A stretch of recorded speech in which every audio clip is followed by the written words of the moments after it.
Good afternoon my guys, I am Falguni Baksi. আজকে আমি প্রতিবেশী সম্পর্কে একটি রচনা বলি। আমাদের চারপাশে যারা থাকেন তাদেরকে আমরা প্রতিবেশী বলবো। প্রতিবেশী সবসময় সামাজিক বিবেচ্য বন্ধু ভাবাপন্ন হওয়া উচিত। তাই প্রতিবেশীদের সঙ্গে সুন্দর সম্পর্ক গড়ে তোলা উচিত। তাদের সঙ্গে মধুর সম্পর্ক গড়ে তোলা উচিত। মানুষের বিপদ হলে তখন প্রতিবেশীরাই ছুটে আসবে, কেননা আমাদের আত্মীয়রা কাছে থাকেন না, তারা যতই হোক না কেন দূরে থাকেন। সেই সময় প্রতিবেশীরাই এসে আমাদের সেই বিপদ থেকে আমাদের উদ্ধার করবে। সুতরাং প্রতিযোগীরা যদি সুসম্পর্ক তৈরি করতে না পারে বা প্রতিবেশীদের সঙ্গে যদি আমরা সুসম্পর্ক না তৈরি করতে পারি, সেখানে কিন্তু একটা ঝামেলা তৈরি হয়। আমাদের মনে রাখা উচিত, কেউ যদি ভালোবেসে, কোনো প্রতিবেশী যদি আমাদের ভালোবেসে কোনো কিছু দেয়, সেটা কখনই আমরা তুচ্ছ মনে বা নগণ্য মনে ফেলে দেওয়া উচিত নয়।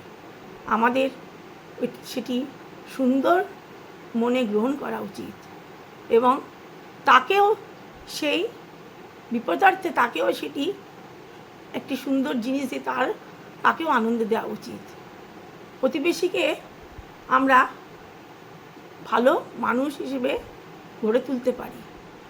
আমরা যদি নিজেরাই ভালো হই, প্রতিবেশীও ভালো হবে। তেমনি একজন প্রতিবেশীর কথা বলি, রামবাবু।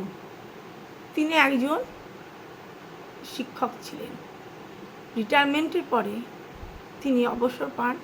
সে অবসর সময়ে প্রতিবেশীদের সঙ্গে নানা রকম গল্প, আড্ডা, নানা রকম আনন্দপ্রদ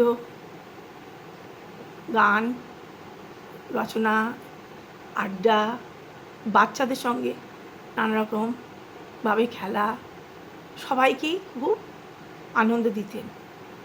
সেই রকমই তার মতনই বিবেচ্য সামাজিক বন্ধুভাবাপন্ন প্রতিবেশী হওয়া উচিত। আমাদের প্রতিবেশী ভালো হলে আমাদের অসুবিধা কখনোই হবে না। মনে রাখতে হবে, প্রতিবেশী যদি ভালো থাকেন, প্রতিবেশীকে যদি ভালোবাসেন, তবে কিন্তু আপনার প্রতিবেশী আপনাকেই সাহায্য করতে আসবে। তা নাহলে তারা আপনার কাছে আসবে না।